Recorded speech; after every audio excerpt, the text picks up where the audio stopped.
Para jemaah sekalian, dalam rangkaian memuliakan Maulidur Rasulullah Muhammad SAW, mari kita bersalam kepada Rasulullah SAW. Semoga dengan bersalam kita insyaallah bagian dari bersalawat, dan tentu saja insyaallah mendapatkan pahala dan syafaat dari Rasulullah Muhammad SAW. Dan apa yang menjadi niat-niat kita, rencana-rencana kita, hajat-hajat kita dijabah, dikabul oleh Allah Subhanahu wa ta'ala. Bi barakati salamu alaika ya Rasulullah, bi barakati salawat Rasul sallallahu alaihi wasallam. Allahumma salli ala sayyidina Muhammad. Assalamu alaika zainal anbiya, assalamu alaik, assalamu alaika atqal atqiyai, assalamu alaik, assalamu alaika asfal asfiyai, assalamu alaik, assalamu alaika azkal azkiyai, assalamu alaik, assalamu alaika min rabbis samai, assalamu alaik, assalamu alaika ahmadu ya Muhammad, assalamu alaik, assalamu alaika Toha ya Muwajjah,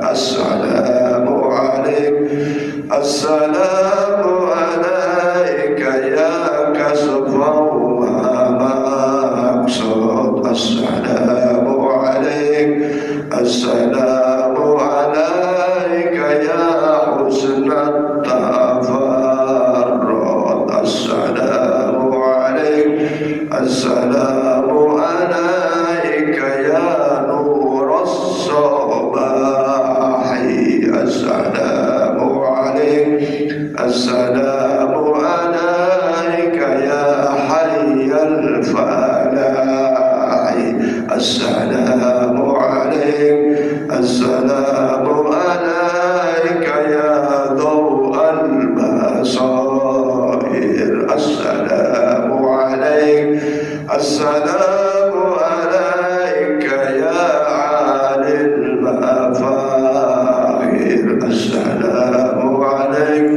assalamu alaika ya Rasulullah, assalamu alaika ya Nabi Allah, assalamu alaika ya Habib Allah, assalamu alaika ya Safwat Allah, isfa' lana ya Rasulullah, isfa' lana ya Nabi Allah, isfa' lana ya Habib Allah, isfa' lana ya Safwat Allah, birahmatika ya arhamar rahimin, walhamdulillah rabbil alamin.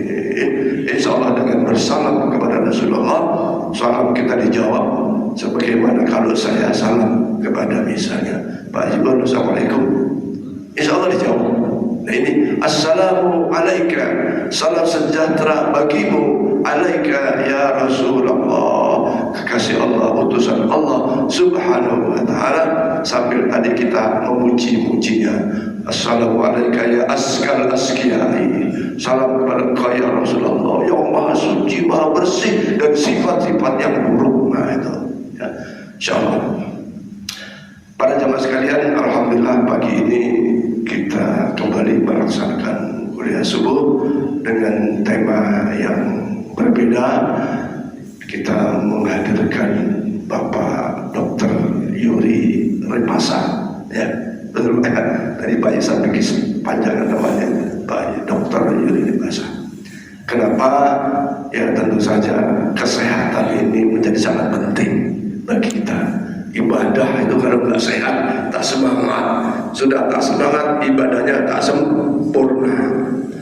Saya terinspirasi dengan acara Pro 3, Radio RRI Pro 3 itu setiap jam 10 kalau itu ada konsultasi kesehatan, dan yang nanya itu dari hampir seluruh provinsi, dari beberapa provinsi Papua. Bukan di sana nggak ada dokter, bukan, pasti bukan mereka tak mampu ke dokter, tidak, tapi momentum itu begitu manfaat bagi orang yang hidupnya kepingin sehat. Bahkan ada ungkapan mengatakan kalau bisa meninggal itu dalam keadaan baik. Ada orang meninggal dalam keadaan baik, maksudnya bahasa kita nggak nyusahin orang lain gitu kan. Ada orang meninggal itu macam-macam ya. Kayak kemarin itu di Mempawah baca koran ya, Masya Allah, sudah naik mimbar, sudah mau berdiri mau khutbah ya, azan kedua sudah duduk di mimbar, sudah mau berdiri mau khutbah, dia sakit. Dia panggil ustaz lain, bahasa kita tolong ganti. Dia turun dari mimbar, turun duduk, dalam inna lillahi wa inna ilaihi. Itu meninggal yang baik, tidak sakit, tidak apa. Ya, kita kepingin kita itu, maka kesehatan atau proses menjaga kesehatan menjadi sangat penting. Insya Allah Pak Dokter ini nanti setiap minggu pertama, setiap bulan minggu pertama, ya, beliau akan hadir di masjid dan nanti memberikan hal-hal yang manfaat dalam menjaga kesehatan kita, dan bahkan memberikan solusi terhadap upaya kita menyembuhkan penyakit.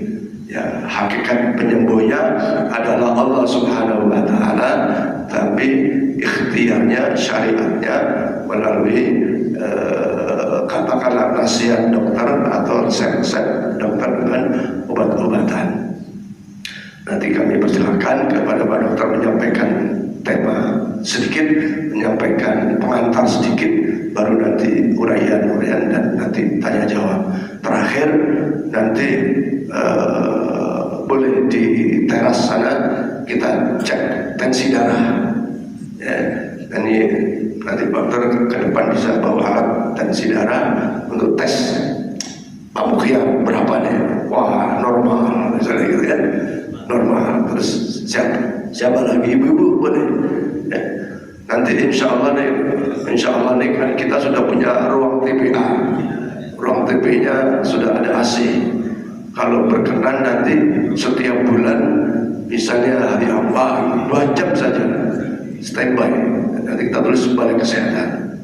Jadi gratis. Nanti insya Allah yang diperlukan oleh Pak Dokter masjid akan siapkan. Tentu saja yang ringan-ringan. Jadi misalnya gini, hari Senin Pak Dokter akan standby di masjid jam 7 sampai jam 8. Misal mungkin jam 7 malam atau jam 7 pagi, 1 jam setengah Pak Dokter bisa loh. Nanti tentu saja kontribusi masjid kepada kegiatan itu. Yang datang ya nanya sakit gigi kan, sakit apa, obatnya ya beli obatnya ya. Insya Allah nanti, tapi ini saya belum bicarakan sama pengurus lain, nanti kita sepakati ya. Baik, sebelumnya kami menyampaikan ada undangan dari Pondok Pesantren bukan. Oh ya betul, undangan dari Pondok Pondok Pesantren Khulafaur Rasyidin bahwa hari Ahad pagi ini jamaah masjid diundang untuk mengikuti peringatan Maulid Nabi besar Muhammad SAW dengan penceramahnya yaitu Bapak Dr. Haji Abdul Aziz. Ya, mudah-mudahan ada yang bisa hadir kalau ada waktu. Yang kedua, undangan dari panitia peringatan Hari Besar Islam Masjid dan Diniyah pada Cembin. Saya juga mengundang kepada kita bahwa pagi ini jam 8 sampai selesai ada peringatan Maulid Rasul sallallahu alaihi wasallam yang memberikan tausiah adalah Habib Muhammad Syafi'i Syahab, sarjana hukum Islam ya, Islami, dan acara dihadiri oleh Sultan Pontianak Syarif Mahmud Melvin Al-Qadri, sarjana hukum. Ya, bagi yang ingin hadir silakan. Yang kedua, siang nanti Pak Haji Soradi dan istri serta anak akan berangkat umroh. Kita doakan kemudahan Pak Haji Soradi, istri dan anaknya yang akan berangkat umroh diberi kesehatan oleh Allah Subhanahu wa taala, keselamatan, kelancaran dan kemudahan. Mudah-mudahan semua bisa manasik umrohnya dilaksanakan dengan sebaik-baiknya dan mendapatkan umroh yang diterima oleh Allah Subhanahu wa taala. Kita baca Fatihah, insyaallah barakah fadilah Fatihah. Satu sisi Pak Haji Soradi dan keluarga dimudahkan perjalanannya, diselamatkan perjalanannya, diringankan amaliyah manasik umrahnya. Juga kepada Bapak Ibu yang belum umroh, mungkin karena satu dan hal, mudah-mudahan diberangkatkan oleh Allah Subhanahu wa taala. Insyaallah. Mari kita berdoa, insyaallah yang belum bisa umrah. Al-Fatihah liridha'illah wa liridha'illah wa li syafa'ati Rasulillah wa li qada'il hajat fi hadzal jama'ah li syafaril umrah li ziyarati Rasulillah Muhammad sallallahu alaihi wasallam bil Madinah al-Munawwarah bil Makkah al-Mukarramah bi barakatil Fatihah. A'udzu billahi minasyaitonir rajim. Bismillahirrahmanirrahim. Alhamdulillahi rahmanir rahim. Iyyaka na'budu wa iyyaka nasta'in. Shiratal mustaqim. Shiratal ladzina an'amta 'alaihim ghairil maghdubi 'alaihim waladdallin. Allahumma shalli 'ala sayyidina Muhammad wa 'ala alihi. Allahumma shalli 'ala al-Fatihah lima ughliqa al-hadir lima sabaqa nasr al-haqqi bil haqq wal hadi ila siratikal mustaqim. Sallallahu 'ala al-haqq wa qadrihi bil alim. Allahumma inna nas'aluka ziyarata quburi Rasulillah sallallahu alaihi wasallam. Allahumma inna nas'aluka ziyarata quburi Rasulillah sallallahu alaihi wasallam. Allahumma inna nas'aluka ziyarata quburi Rasulillah sallallahu alaihi wasallam bi rahmatika ya arhamar rahimin, bi haqqi sayyidina Muhammad sallallahu alaihi wasallam wa bi jahi sayyidina Muhammad sallallahu alaihi wasallam. Rabbana atina fid dunya hasanah fil akhirati hasanah wa qina adzabannar. Walhamdulillahi rabbil alamin. Qabul insyaallah. Baik para sahabat sekalian, langsung saja kami persilakan kepada Pak Dr. Yuri Repasa untuk menyampaikan materi kesehatannya. Silakan.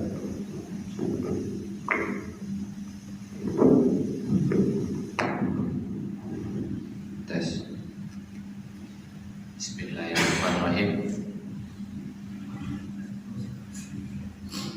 Assalamualaikum warahmatullahi wabarakatuh.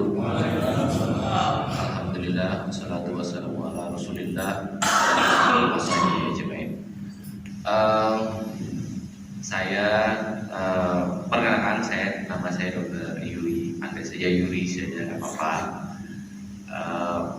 Saya diminta disampaikan oleh abang saya sendiri, kebetulan pengurus masjid, untuk menyampaikan bahwa sedikit materi tentang kesehatan di subuh ini.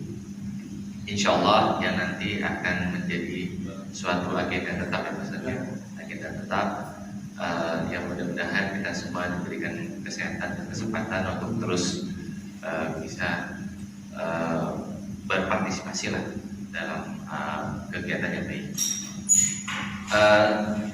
sedikit bahan yang bisa saya persiapkan karena sebenarnya agak dadakan. Jadi persiapan saya nggak terlalu banyak. Tapi dari yang saya alami baru-baru saja ini, ada salah satu topik yang ingin saya angkat, yaitu tentang kencing manis atau diabetes. Karena baru-baru saja ini juga seorang keluarga saya yang masih adik sepupu saya, masih berusia sangat muda, yaitu 27 tahun, terkena stroke ringan. Semoga Allah sembuhkan dia.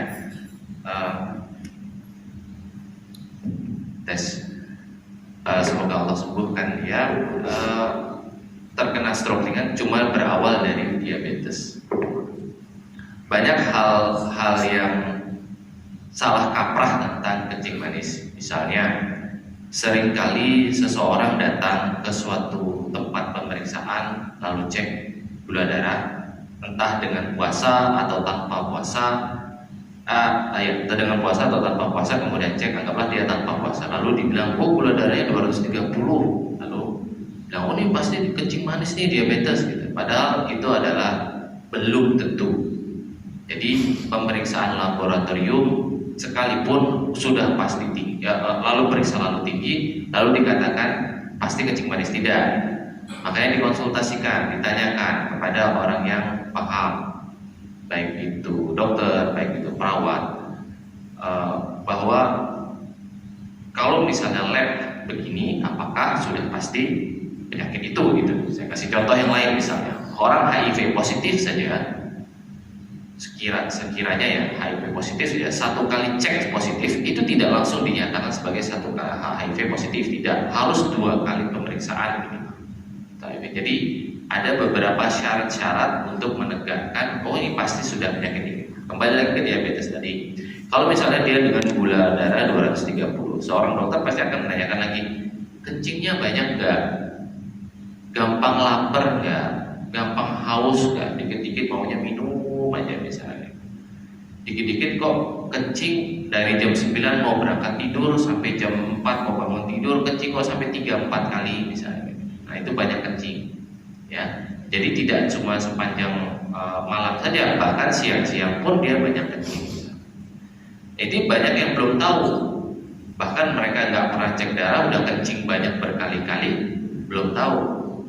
Nah tapi untuk mereka-mereka yang 50 tahun mungkin 60 tahun ke atas, perlu dokter juga mempertimbangkan, jangan-jangan prostat misalnya kayak gitu. Jadi belum tentu juga. Nah makanya dari itu tanyakan ke dokter, konsultasikan ke dokter. Nah kemudian anggaplah seseorang itu memang dia 250, 270, 300 bahkan gitu, kemudian memang sudah banyak kencing, gampang haus kayak gitu, kemudian gampang lapar, dikit nyemil aja. Biasanya kebiasaan nyemilnya suka kayak gini, begitu lewat ke dapur, lewat meja, buka tudung saji, ambil, warna, lewat lagi, ambil lagi kayak gitu. Karena kebiasaan kecil kayak gitu suka terlewatkan, padahal ini jangan-jangan nih kayak gitu. Dikit-dikit ke WC, dikit-dikit ke WC misalnya. Nah, itu berarti jangan-jangan dia diabetes.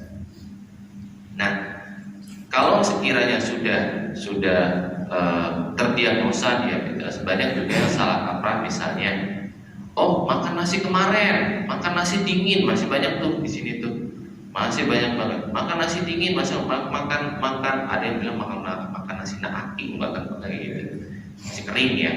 Itu nggak perlu, nasi hangat pun nggak apa-apa, nggak ada bedanya.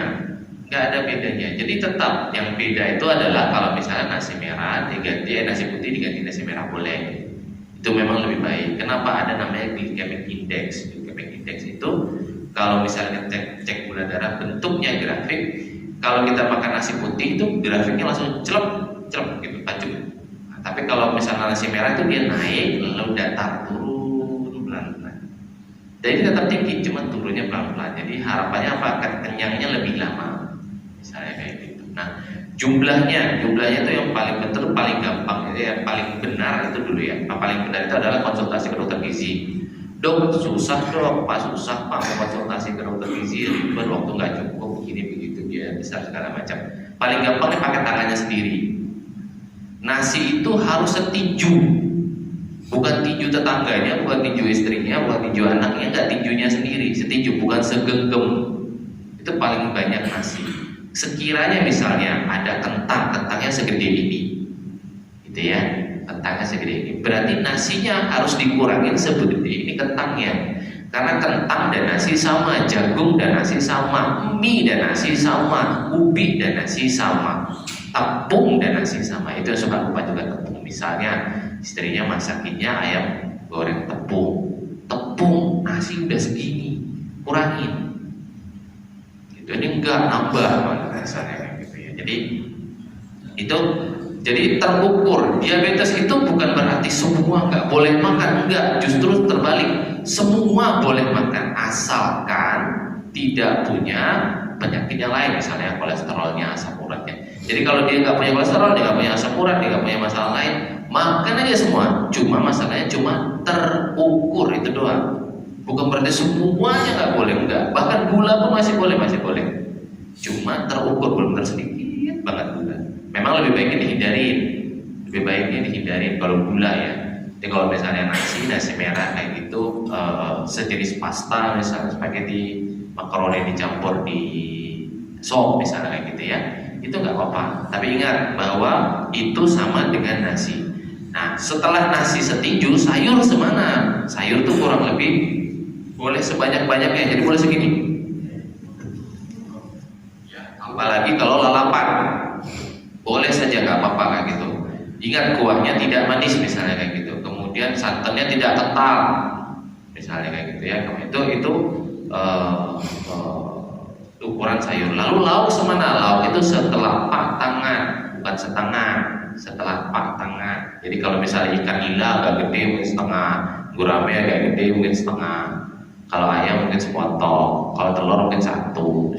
Masih boleh makan telur dong? Boleh, asal kolesterolnya nggak tinggi, nggak apa-apa. Jangan hentamin terus kuningnya terus misalnya gitu ya. Itu kan enggak. Jadi kalau telur masih nggak apa-apa. Makanya lem lain itu perlu dipisahkan.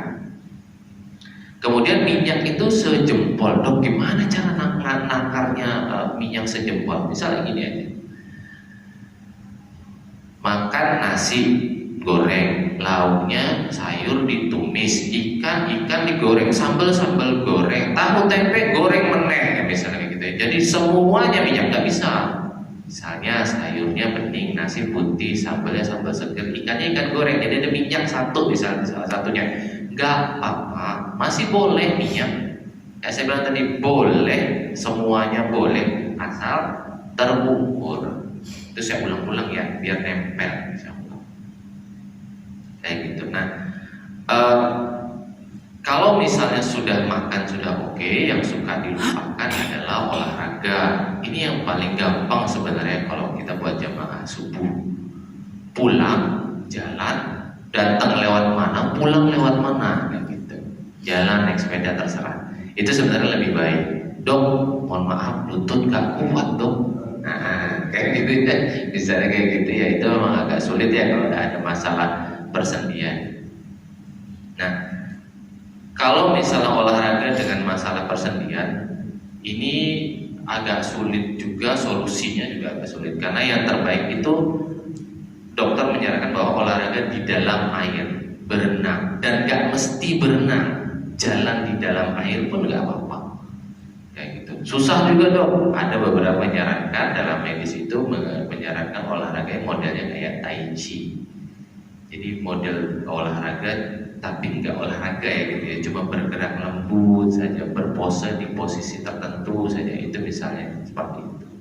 Jadi kalau memang sulit ya berarti olahraga mungkin semampunya, sebisanya apa kayak gitu. Nah, target olahraganya kayak gimana? 3 kali dalam seminggu sampai 4 kali dalam seminggu, 30 menit aja, nggak banyak. Nah, kenapa sih pentingnya olahraga kok bisa membantu gula darah? Karena pada saat olahraga itu harapannya gula darah yang ada di dalam pembuluh darah kita itu masuk ke dalam sel. Karena kalau nggak olahraga susah dia numpuk aja tuh nanti tuh, nggak terbantu dia masuk ke dalam sel. Jadi nggak bertumpuk dia di dalam pembuluh darah, nggak tinggi gula darahnya. metabolisme tubuhnya tuh ibaratnya kayak motor atau mobil dibiarin berdiri aja gitu atau di parkiran aja, lama-lama soak nggak soak pasti lama-lama soak sama gitu juga badan kayak gitu. Jadi lari kah apa diusahakan sebisa mungkin apa gitu, yang bisa mampu dikerjakan sendiri. Kemudian yang juga salah kaprah, mungkin satu hal yang terakhir ya dari dia, dok saya takut minum obat, keluarga saya ada minum obat terus ginjalnya rusak. Dok saya takut minum obat, kalau minum obat terus katanya ginjalnya jebol. Dok saya takut pakai insulin, katanya kalau pakai insulin udah mau mati. Ada yang sampai kayak gitu ya. Nah, coba logikanya kayak gini. Ini cuma analogi, cuma contoh ya. Walaupun secara penjelasan medisnya bukan kayak gini. Kalau gula darah lagi tinggi-tingginya, kayak tadi saya bilang, malam-malam tuh banyak kencing, pasti banyak 3-4 kali kencing kayak gitu ya. Nah, kalau misalnya kita sehat, berapa kali kencing? Dari jam 9 malam sampai jam 4 subuh, jam 5 subuh. Paling 1 atau nggak ada sama sekali bahkan. Jadi logikanya gimana? Pada saat orang gula darah itu kencingnya kerja terus padahal pas jam tidur. Gimana lah nggak rusak? Gula darahnya 300, 400, 500, gimana nggak rusak? Pada saat harusnya jamnya tidur, ginjalnya ikut tidur, ini kerja terus. Gitu. Nah kalau orang sehat paling kencing 1 kali atau nggak ada kencing sama sekali, begitu bangun tidur baru kencing misalnya gitu. Gitu ya. Nah jadi usahakanlah minum obat, karena obat itu justrulah menjaga ginjalnya. Kecuali dia udah saking lamanya gula darah nggak terkontrol, lalu tiba-tiba minum obat, lalu nantinya disalahin obat. Kayak gitu. Nah soal insulin, justru sekarang model yang terbaik itu adalah insulin itu di awal-awal sekalipun mau dipakai boleh bukan harus ya, boleh. Kenapa? Karena insulin itu sebenarnya sudah ada dalam tubuh kita, ada. Nah, karena dia insulin itu gagal kerjanya, dibantulah dari luar, disuntikin ke perut kita, kepala kita atau ke lengan kita, kayak gitu. Jadi banyak salah kaprah tentang gula yang akhirnya membuat pasien takut, membuat pasien mencoba ini dan itu. Satu lagi, mumpung kayaknya. Ada pasien saya dulu waktu saya pernah kerja di salah satu puskesmas di Pontianak, seorang tukang becak. Baik, coba tukang becak, pendapatan berapa gitu.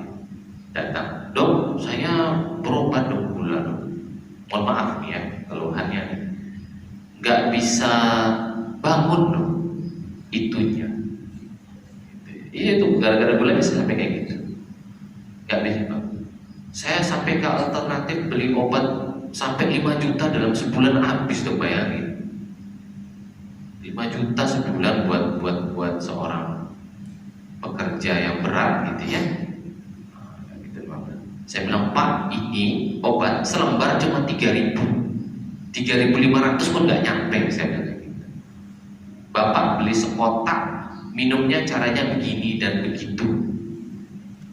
3 minggu, 2 minggu kemudian datang ke saya senyum-senyum, dok turun dok. Lah katanya nggak bisa bangun, pengennya bangun kok malah turun, maksudnya gulanya turun dok. Dan itunya mulai pelan-pelan, gimana bisa dok? Alhamdulillah. Jadi efek samping dari gula itu yang mau saya sampaikan dari ini adalah efek samping dari gula itu luas banget, ke mata bisa, ke nafsu biologis bisa, ke kesemutan kaki bisa, ke stroke tadi kayak contoh keluarga saya sendiri bisa, ke ginjal bisa, ke jantung bisa. Jadi gula itu lama-lama tuh pelan-pelan dia merusak pembuluh darah jantung. Kalau mau dijelasin panjang lah, tapi intinya kayak gitu. Jadi jangan takut minum obat. Itu yang paling terakhir pengen saya sampaikan. Minum aja gak apa-apa. Nah kalau memang takut fungsi ginjalnya kenapa kenapa? Memang biasanya obatnya perlu dirubah, ada yang perlu dirubah. Gimana mengetahuinya? 6 bulan sekali cek fungsi ginjal, murah, paling 50 ribuan bisa cek itu. Ke laboratorium rumah sakit, kalau laboratorium agak swasta ya mahal ya, bisa ratusan ribu, 100 ribu lebih gitu fungsi ginjal. Tapi kalau misalnya kalau rumah sakit negeri misalnya murah, kayak gitu. Cek 6 bulan sekali, 6 bulan. Itu pun kalau sudah ketahuan punya diabetes. Oke, saya rasa itu saja. Kalau kepanjangan nanti tanya jawabnya nggak banyak nanti ya, karena kesempatan tanya jawab agak penting. Kalau sekiranya mau menanyakan di luar dari materi, nggak apa-apa boleh. Sekian dari saya. Baik, terima kasih dokter kita.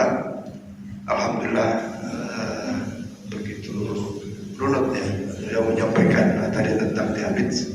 Mudah-mudahan banyak manfaat bagi kita sekalian. Oke, ada yang ingin ditanyakan? Siapa duluan? Memang beginilah kalau udah umur di atas 60 itu pasti yang pertanyaan soal sakit, bukan soal saldo tabungan juga soal sakit. Jangan tanya. Bismillahirrahmanirrahim. Assalamualaikum warahmatullahi wabarakatuh. Terima kasih. Ini mumpung ada kesempatan untuk bertanya. Bertanyanya kepada ahlinya tadi. Jadi kami merasa beruntung sekali pada pagi hari ini.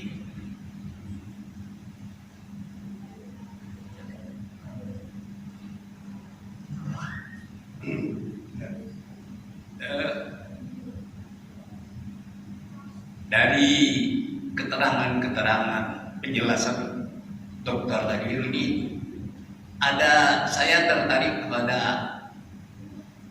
kata-kata olahraga itu. Saya mengakui diri saya sendiri di usia yang sudah sepuh ini, olahraga itu jadi sinar. Jadi pengertian saya untuk saya aja, olahraga itu kan badminton, volley, sepeda, renang, bahkan yang lain-lain lagi dokter. Saya ini tak sempat olahraga atau tidak ada olahraga katakan. Sehari-hari saya hanya berkeringat dengan kerja-kerja yang seadanya gitulah. Jadi untuk menuju, padahal cita-cita saya itu untuk menuju ke olahraga itu. Apakah bisa atau boleh atau bagaimana dokter? Terima kasih.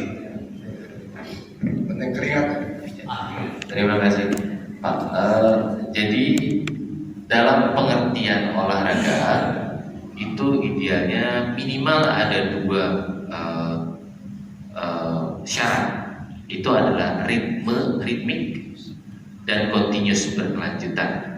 Ya, kalau kita kerja berkeringat, itu tidak dapat ke ritme dan continuousnya. Jadi misalnya, anggaplah kita berberes rumah, ya berberes rumah, nggak kena matahari nih ceritanya ya, di dalam gitu. Entah ngangkut ini, ngangkut itu, bersihin ini, bersihin itu.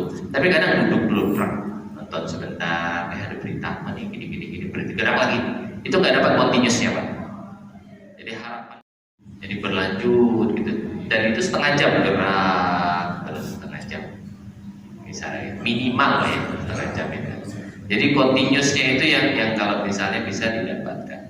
Ada pernah juga pasien saya kepala sekolah, dia bilang, dok saya kalau misalnya lagi nggak ada kerjaan di kantor saya muter kayak gitu.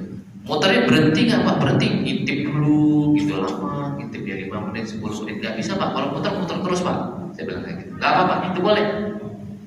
Bisa kayak gitu, muter terus setengah jam ya jalan. Kayak saya bilang tadi, pulang masjid, kita datang dari mana, pulang lewat mana gitu. Itu sama. Jadi harapannya adalah continuous dan ritmik. Dok berkeringat. Ya kalau berkeringat kena panas sama berkeringat olahraga beda. Kena panas pun berkeringat karena itu memang mekanisme tubuh untuk evaporasi, untuk mengeluarkan uap panasnya dari ya harus mengerti keringatan misalnya gitu ya. Jadi memang berbeda. Jadi harapan dari olahraga adalah continuous dan tripping. Dan memang 30 menit aja. Kayak gitu. Jalan saja boleh, lari kalau sanggup silahkan, naik sepeda nggak apa-apa. Nggak perlu ngengkol cetal yang berat-berat atau engkolannya enggak, engkolannya ringan berat. Yang penting dapat 30 menit. Memang ada target yang lain. Target yang lain misalnya adalah denyut nadi.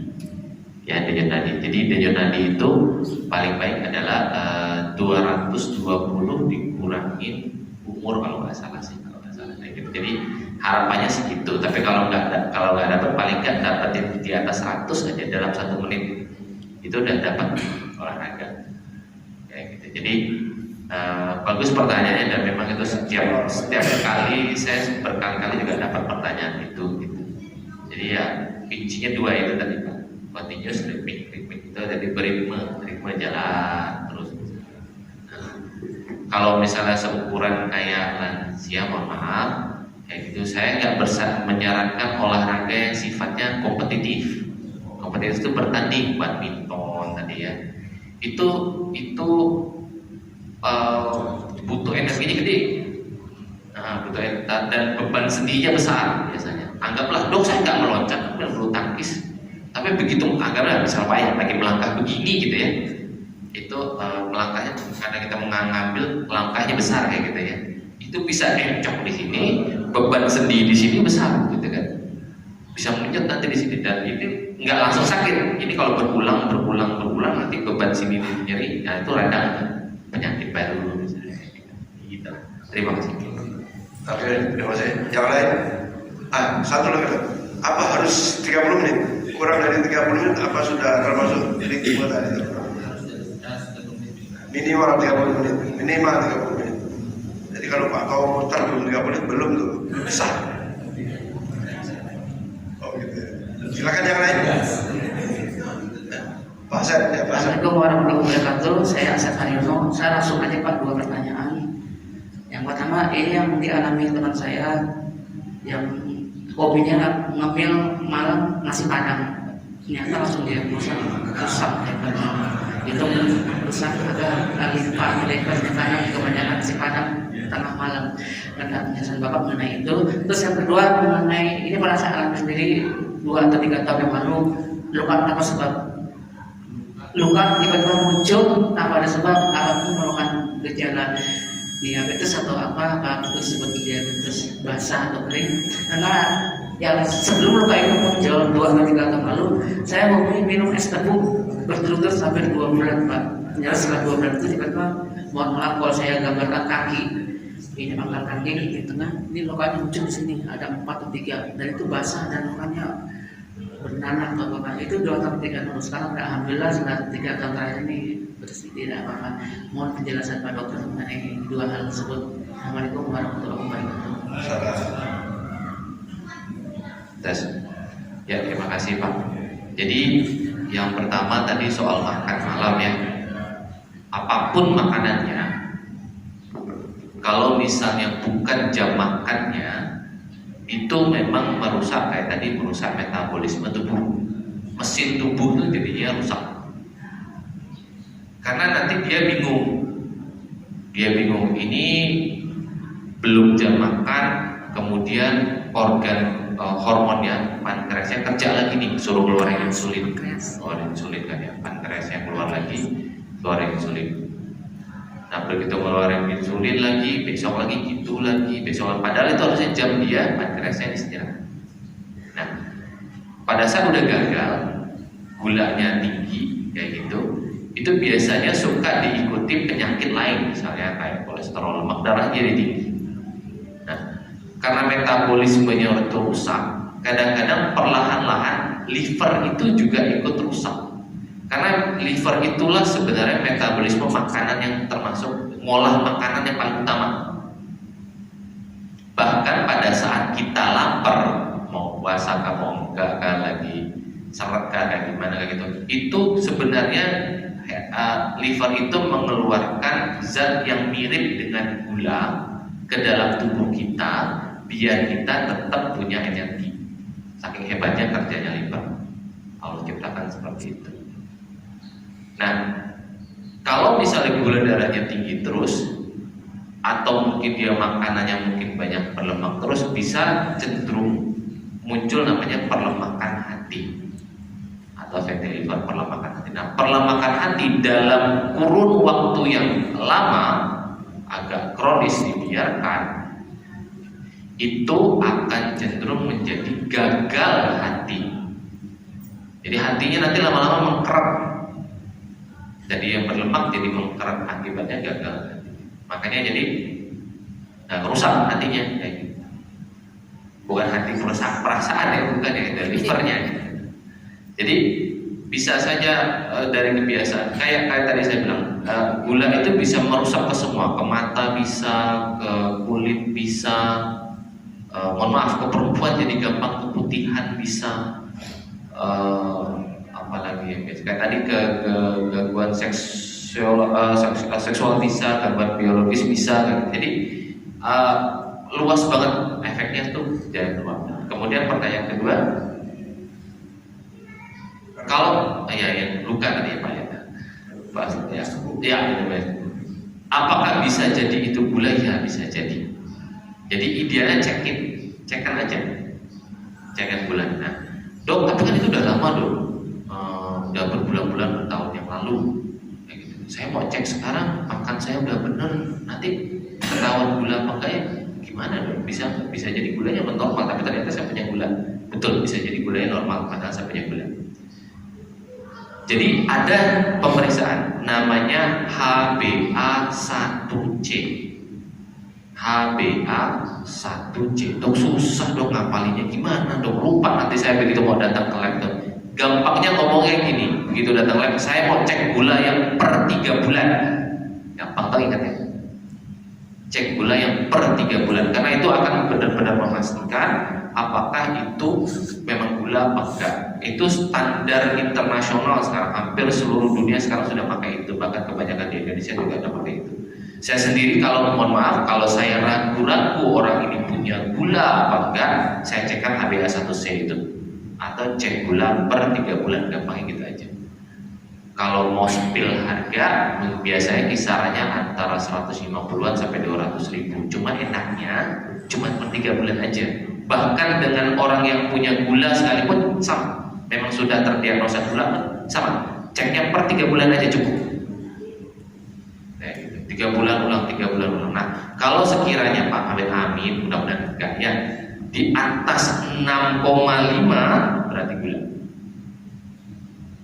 Di bawah itu jadi di antara 5,4 sampai 6,5 itu berarti prediabetik, mau menuju fair aja. Saya sendiri 6,4, jadi udah menuju situ. Kalau udah ada kayak gitu tuh banyak tuh lari kerjaannya tuh bisa kayak gitu ya. Jadi biasanya saya terminal di rumah lari aja misalnya 30 menit. Jadi cekkan saja Pak. Dan saran saya, karena mungkin itu kan udah agak lama ya, HbA1c itu aja yang dicek. Di mana dok yang mungkin bisa saya periksakan?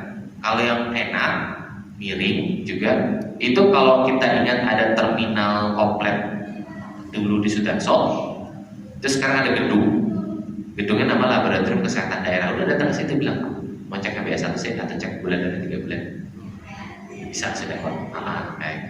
Kalau mau ke tempat lain monggo silakan. Tapi paling enak, paling miring emang di situ, karena memang itu punya pemerintah, enak di situ. Gitu. Orang tua saya sendiri juga ke sana sama ceknya. Terima kasih. Baik, Bapak-Bapak sekalian, sangat menarik penjelasannya dan juga pertanyaannya. Kemudian banyak manfaatnya. Mungkin waktu surut sudah tiba. Jadi jangan sampai kita kehilangan pahala haji dan umrah yang sempurna.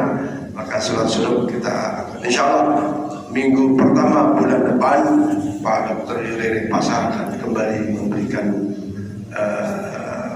penjelasan materi tentang kesehatan kita. Saya kira demikian. Kalau lagi kepada Pak Dokter masih banyak nih. Memang saya melalui Pak Jovial, saya keluar Pak Dokter nggak ada. Ada ketemu Pak Jovial, Pak saya minta tolong sampaikan ke Pak Dokter Yuri. Saya kira demikian pada sahabat sekalian. Kemudian semua sehat, panjang umur, barokah, istiqomah, banyak rezeki, dan mudah-mudahan senantiasa istiqomah. Al-Fatihah. Bismillahirrahmanirrahim. Bismillahirrahmanirrahim. Maliki yaumiddin. Iyyaka na'budu wa iyyaka nasta'in. Shiratal mustaqim. Shiratal ladzina an'amta 'alaihim ghairil maghdubi 'alaihim waladdallin. Amin. Amin. Amin. Fadlan ya karim, fadlan ya rahman. Alhamdulillah. Allahumma bihaqqil Fatihah, syiril Fatihah, bijahil Fatihah, qaramatil Fatihah, nuril Fatihah, wa bi mu'jizatil Fatihah. Ya Fadil ya Kasib al-Rabb ya Mujib da'watal muqtarin. Rahmatad dunya wal akhirah. Wa la yu'minu tarhamuna farhamna bi rahmatin tughnina bi rahmatin shifa. Dawam ya subhanallah wa tahiyyatu biha salam. Wa akhiru da'wa alhamdulillah rabbil alamin. Allahumma salli ala sayyidina Muhammad sallallahu ala Muhammad sallallahu alaihi wasallam. Sallallahu ala Muhammad sallallahu alaihi wasallam. Sallallahu ala Muhammad sallallahu alaihi wasallam. Selamat jalan. Muhammad sallallahu alaihi wasallam. Sallallahu ala Muhammad sallallahu alaihi wasallam. Sallallahu ala Muhammad ya Rabbi salli alaihi wasallam. Ta'amallahu minkum ila minkum taqabbal ya karim. Alhamdulillah.